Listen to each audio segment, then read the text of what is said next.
and I'm just going to start from where I wrote it down.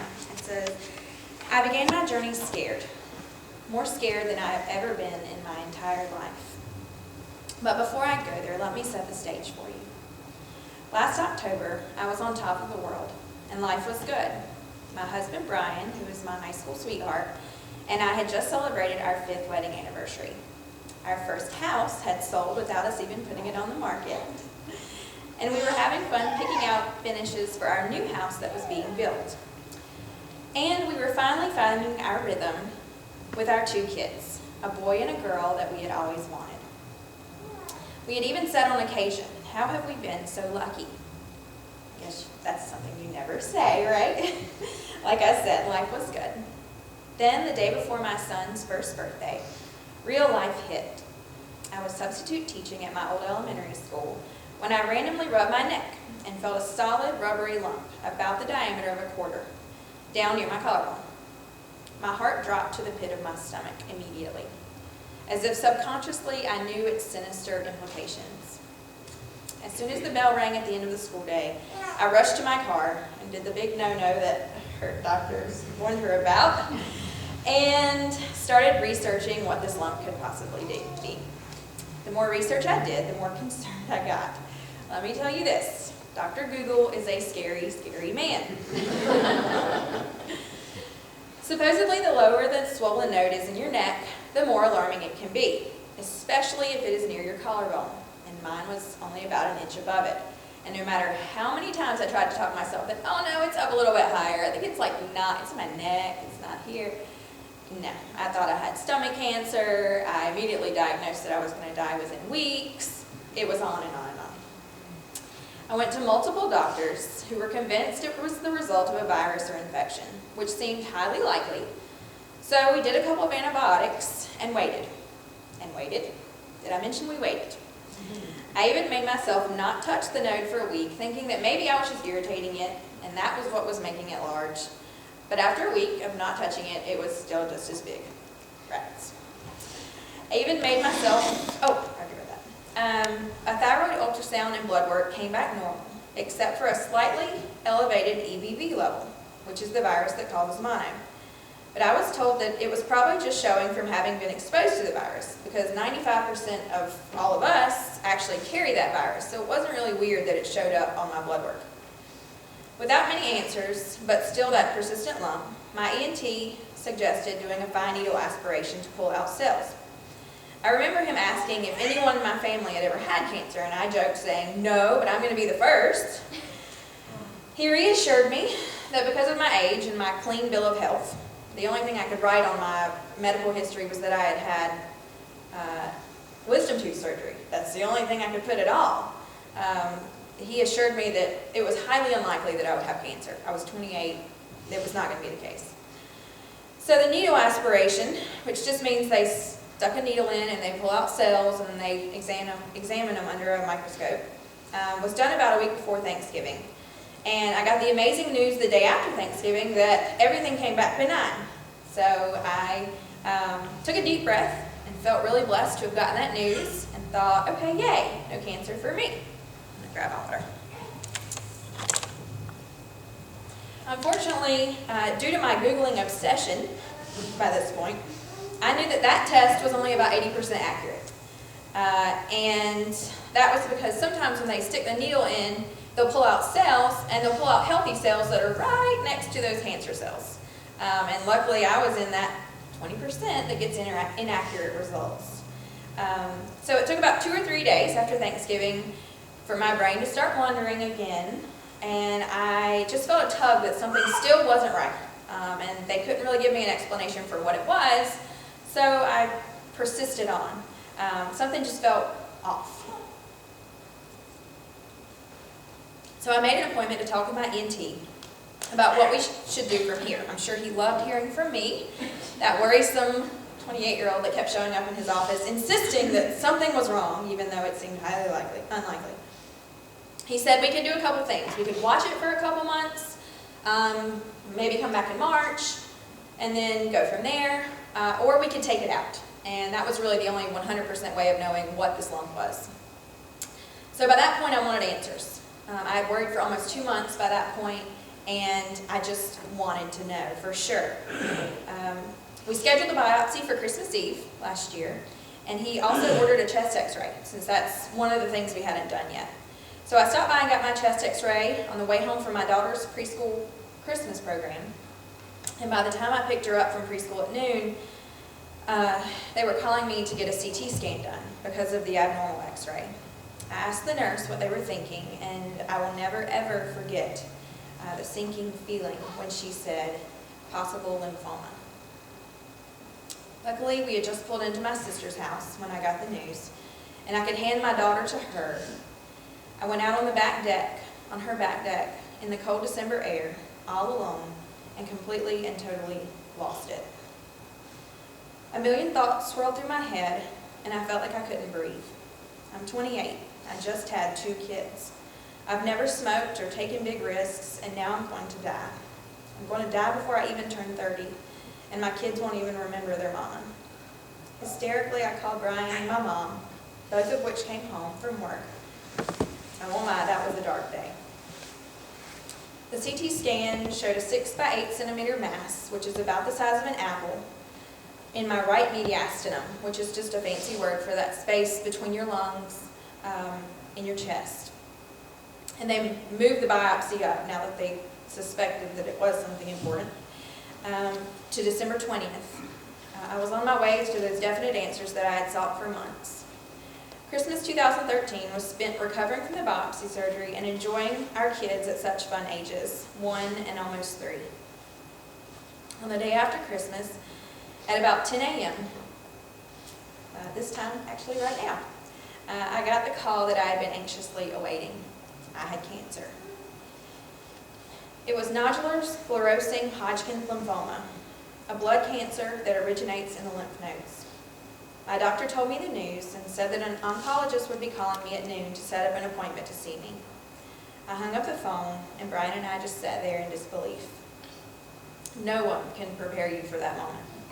Even when you suspect that it might be cancer, you just, somewhere deep down inside, hope, just prove me wrong. Just tell me I'm wrong. Maybe this is a mistake. Maybe they got it switched. This can't be right. Unfortunately, it was. In that darkest hour, I remember thinking, all right, Megan, you can do this. Breathe. Get down on your scared little knees and pray. Lose control and surrender it all to Him.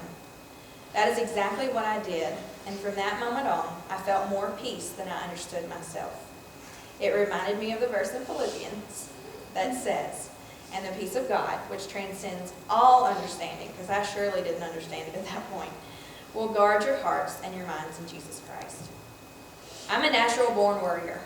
I get it honest from both sides of my family. But even I felt so much peace about it all. It's like I had finally gotten in on the plan that God had for me the whole time. I didn't know where it was going to take me or how this ride would end. But I knew I had my best shot with Him as my co-pilot. He had already done so much to protect me. He had let me feel that knot in October when I thought it was just random. He had nudged me to persist to have it removed, even when multiple doctors had told me it was nothing to worry about. He had let me ease into the idea that it might be cancer instead of an all-of-a-sudden diagnosis that would have knocked my worrisome socks off. He had already been at work in my journey, doing behind-the-scenes things that I didn't even realize He was doing until I looked back on the situation. The cool part was that was just the beginning of the things that He would do and is still doing in my life. I set up a Facebook page shortly after being diagnosed to keep my family and friends up to date on my medical information. He took what I thought would just be a small, intimate medical outlet and turned it into a place where I could chronicle my medical and faith-based journey to an audience of almost 2,500 followers. The cool thing about this Facebook page is that it also tells me who has seen my posts, some of which have reached as many as 25,000 people. That's 25,000 people who have seen our God's healing power at work.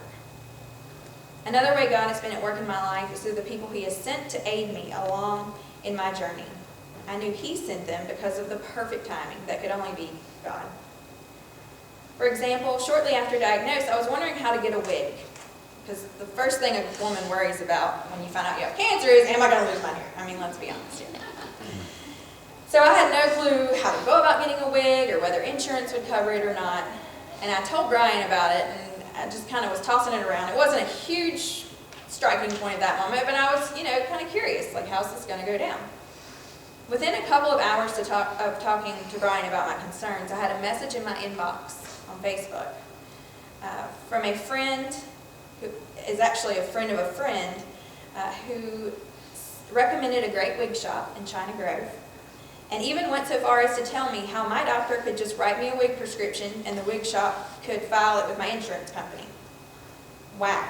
Talk about ask and ye shall receive. I didn't even know what to ask for, and God was sending it my way. He also knew before I did that I would need some comrades along the way. Some people who truly and completely get it. I will say that cancer is one of those things that you can never really understand until you are the one diagnosed. I knew of people who had cancer before I was diagnosed and always felt sorry for them, but I didn't really know how to interact or the right words to say or what they were really going through. If there's one thing that God knows about me, it's that I am a very, very social person, and I would need the reassurance of others along the way to get me through.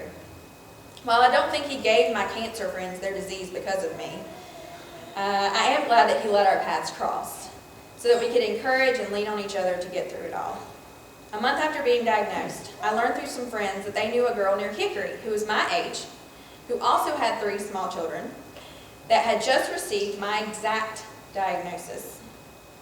We met up for breakfast before her first chemo and became fast friends.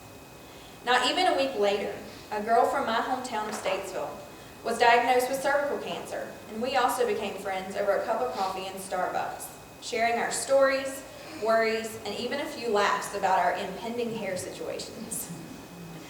And then there's the girl with my exact birthday in Salisbury who also has Hodgkin's, or the countless cancer survivors that I've met online, even some from Australia, who have encouraged me through their been there, done that support.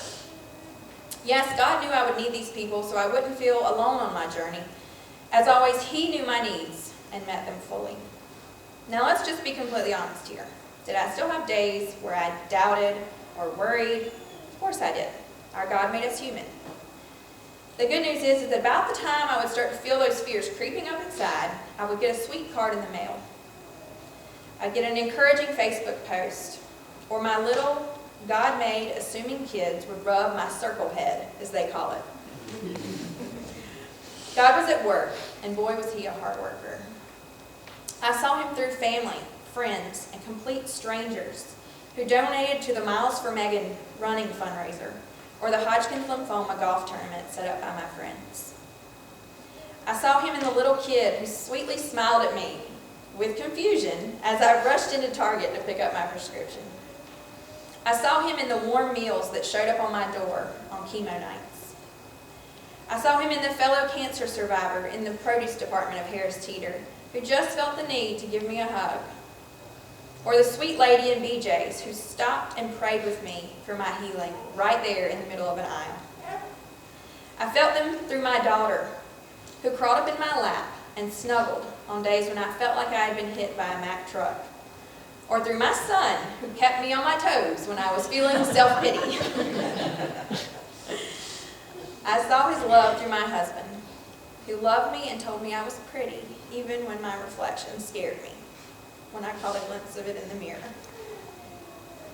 While I didn't actually hear God's voice in a conversational sense, I could feel His voice louder than I ever had in my entire life. I have to say, it's pretty cool, and I feel unworthy of His mercy.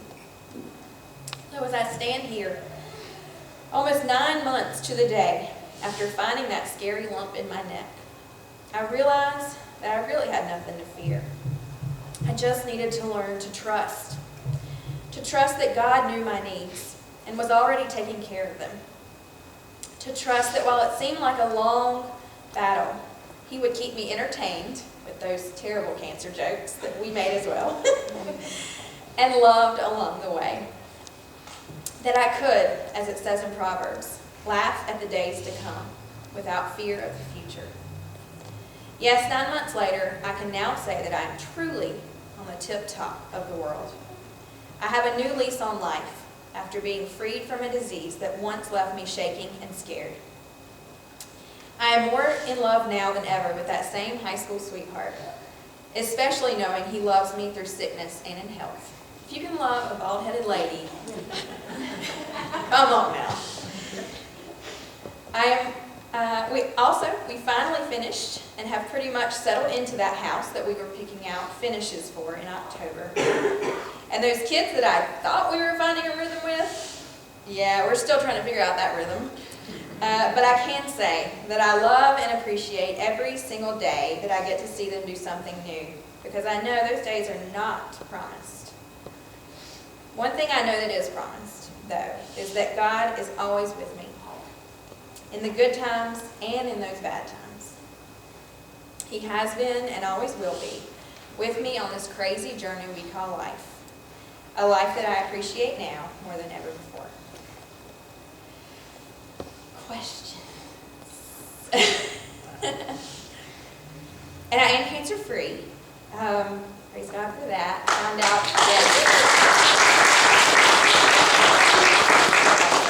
I started treatment in January, I think January 6th to 9th, something like that. It was 6 months. I went every other Thursday. I would be really, really sick for about 5 days. I had chemos on Thursdays. Mondays were that Mack truck day. And boy, I mean, talk about a concerted effort just to put one foot in front of the other. Those chemo drugs not only knock out those cancer cells, but they knock out all your healthy cells as well. So mouth sores, you name it. You get a grayish tone to your skin. That's the days that I would catch myself in the mirror and I'd be like, whew, all right, no more mirror time. But yeah, in May, after the 8th treatment, I did 12 treatments total. In May, after the 8th treatment, they did a PET scan, and I didn't really know whether to expect to be cancer-free at that point or not. I at least expected to have progress, at least hoped to have progress. So when the doctor walked in, Brian and I were sitting there, I had been pretty peaceful about waiting for those results. Everybody else, I felt like, was more nervous than I was. They were texting me and calling me and saying, how are you doing, how are you doing? I'm like, I'd be real good if you'd stop reminding me of it. But we were sitting waiting in the doctor's office, and of course it felt like forever for them to call me back, and then they put you in a little room, and you're like, okay, can you just tell me already? So we're sitting there, and they finally come in, and he knows, this oncologist knows, it's Dr. Cromdeek. He's in the same office with Dr. Quo, Lake Norman Oncology. And he walked in, and he knew. He just walked in the room with his thumb up. And he said, clean. The PET scan was clean. And we both just said, what? And we were so excited. And so we, as protocol, we went ahead and continued on with the rest of my treatments. I had 4 more after that.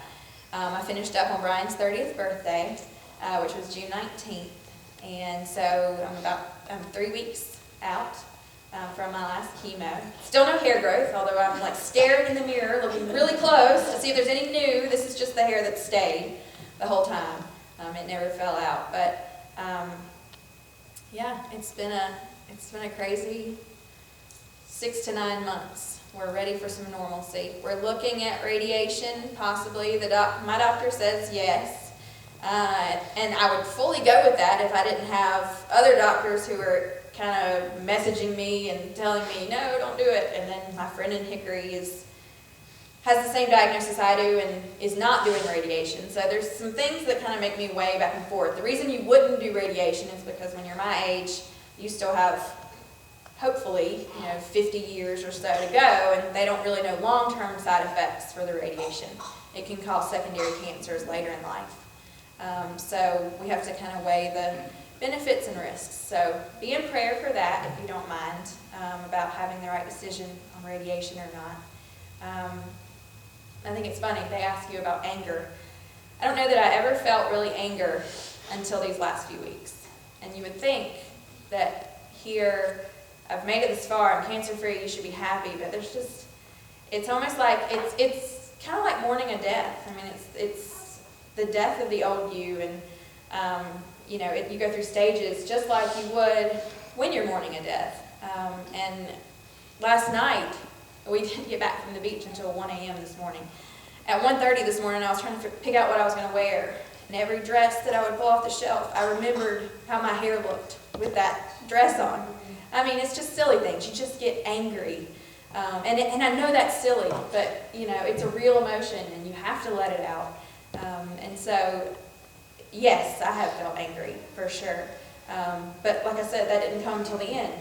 And it's funny how God lets you kind of feel these emotions at the right time and lets you really let it out. I've said before, He's letting me heal completely. And I think the only way to heal is to let out those emotions and to really just let go and let God. So that's kind of where I am. Any questions? Yes? I wonder, do either of you say to yourself, why me?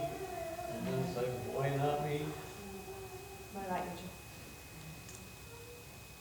you? No, I don't think that I've said that to myself because of the outlook that I've gotten because of this, that I know that I can rest and relax in His peace.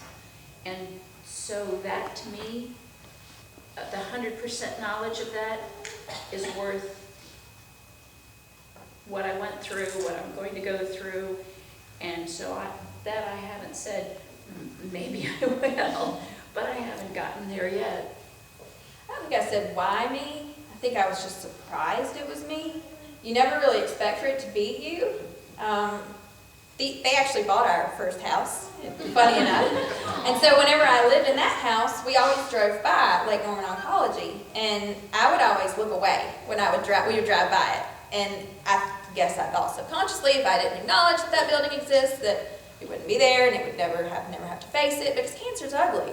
One thing we realized this week while we were at the beach was that I didn't get quite so warm of a reaction from people at the beach as I do here in Mooresville. And it's almost like people are on their happy vacation time at the beach, and they don't want to be faced by this. They don't want to be faced by reality and something that's kind of sad. And I guess, like I said, I didn't say why me, but like she said, it's almost like I was just shocked.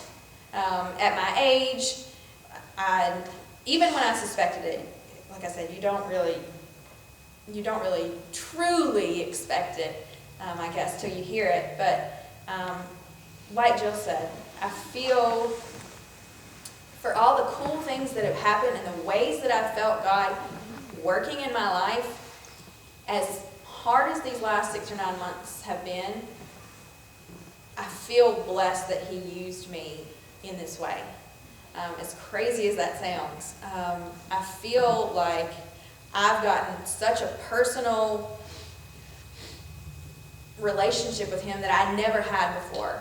I don't know if you're like me, but I always prayed, and there were some times when I felt like I really was connected with God.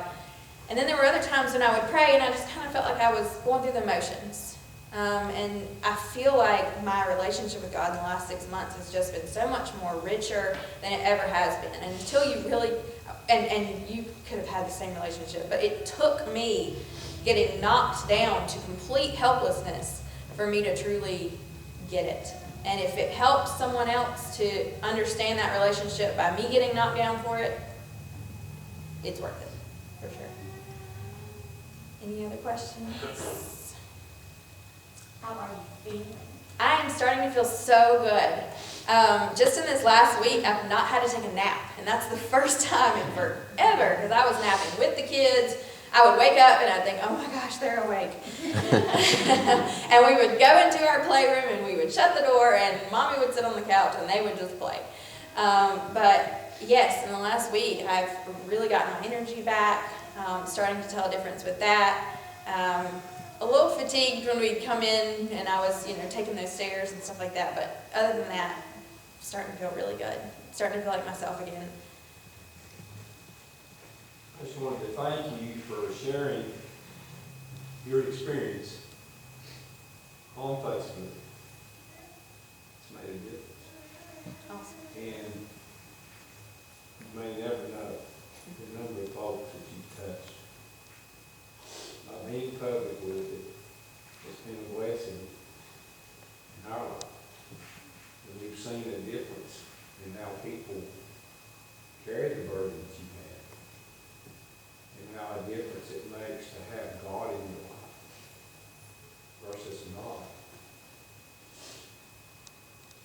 in your life. And I just wanted to say thank you for the journey that you shared through the public forum on Facebook. Thank you. Awesome. Thank you I very much. agree, I agree. It has been the coolest thing, and like I said, he really just took it and turned it into something that I wasn't even expecting. The whole reason I made this Facebook post was that cancer's so ugly, and I had had people before that showed up in my news feed, and it would just kind of, a lot of people get on Facebook for happy, and I wanted people to have that choice of, my personal Facebook page, I didn't want it to just be about cancer, and I wanted people to make that choice as to whether they wanted to find out what's going on in my life or not. They just wanted to see my family pictures and recipes that I posted or things like that. I wanted them to be able to make that choice. And another thing was that some days I ignored that page altogether. And so I could just close out that cancer part of my life and just have my normal Facebook posts where I was not Megan Bell Smith with cancer. I was just Megan Bell Smith with 2 kids with cute pictures. I wanted a separation. I think I said it at the beginning. I wasn't going to be defined by cancer. I wanted to still be me when I wanted to be me. And that's what's been so cool, is that what started out as just kind of something I wanted to hide away, as a separate compartment of my life, God had other plans. He took it and made it so much bigger. Once it started rolling, then I just started rolling. I'd have days where I was sitting there and I'd think, I should post about that. That's something cool. And a lot of people, cancer is one of those things that a lot of people don't talk about. And that's how they cope. But I am such a talker, and I am so social. I talk about everything, and I post millions of pictures, and that's just me. And I thought, well, if nobody does it and everybody's curious about it, why not? I've been so social. I was the one who at 10 centimeters with my first child was posting, all right, 10 centimeters, time to go. Okay, so if I can post about the happy times, I should be able to post about the cancer times as well. Yeah, it just kind of took on a life of its own, and it's been another one of those cool God things that just has catapulted itself. I had a girl write me about a month ago, my age, in Australia, getting ready to start chemo, wanted to know about it. I guess she found the page through typing in Hodgkin's lymphoma in Australia. How cool is that? And she and I have corresponded back and forth multiple times about what to expect, and it's just been really, really cool. To be such a scary journey, it's been a really, really cool journey as well, which is so bizarre to think about with cancer, but it is what it is. Any other questions? Yes, ma'am. Don't worry about your hair, you're the cutest. Oh my gosh. I was so worried because my son had to wear a helmet because he laid flat when he was born, and I was so afraid that when my hair fell out that I was going to have this huge flat spot. But it's got a nice curve to it. Whatever. It's an okay. It's an all right noggin. But I am ready for it to have some ground cover. I'm ready to not have to wear sunblock in the sun and have cute hairstyles. I'm a hair person, so I've tolerated it, and now I'm ready to move on to hairstyles again. Luckily, I have a 3-year-old daughter, so any day that I want to try out a hairstyle, I just play with her hair, so that works out. But any other questions? I was always amazed how you were here all the time. I've come to my husband many times because we sit in the balcony. Mm-hmm. And, And we're always late. y'all might get a little tag on Every time. Y'all just were to the right of us always. Yeah. And I'm like, some days I'll be that I just don't like that today. Just stupid stuff. Just anything. But you were here with your baby all the time. Well, Pastor James is just that good. I'm like, she is that good. She is but, that good. I'm sure there are days that he just didn't want to get up. He is that good. You're right. You're right. And there were days when we didn't come. I just felt like I had been hit by a truck and we didn't come. And, but like I said, God is good. The words that he would send through Pastor Jan were worth it for me to come and to hear that. And that kind of helped encourage me as well. And just I felt like the sermon series that she was doing, the one that she did back in January, February about worry and disease and anxiety. I was like, wow, okay, how is that timing? Clearly God's sending that message through her. I need to go and listen. And so that was help nudge as well, for sure. Any other questions? Thank you.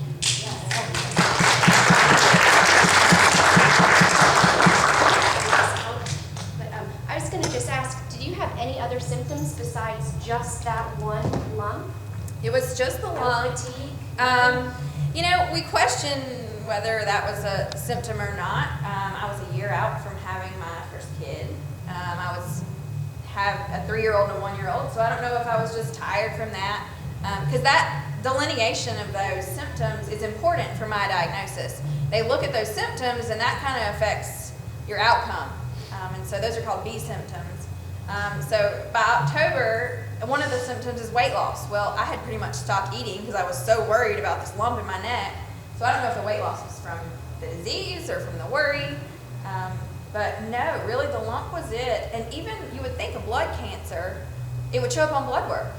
But none of my blood work came back strange. So it really was. Just the lump and that tug is all I had. So. Again, huge. Thank you, thank you, thank you, thank you.